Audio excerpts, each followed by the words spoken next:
فتحنا هذا المكتب للتوفيق في الزواج، ولكن ما هو بالزواج الرسمي، زواج المسيار.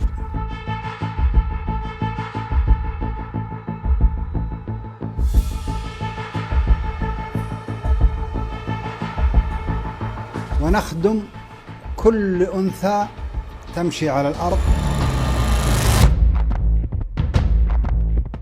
لأن دائما اللي يتزوج مسيار ما يهمه المال بقدر ما يهمه السرية.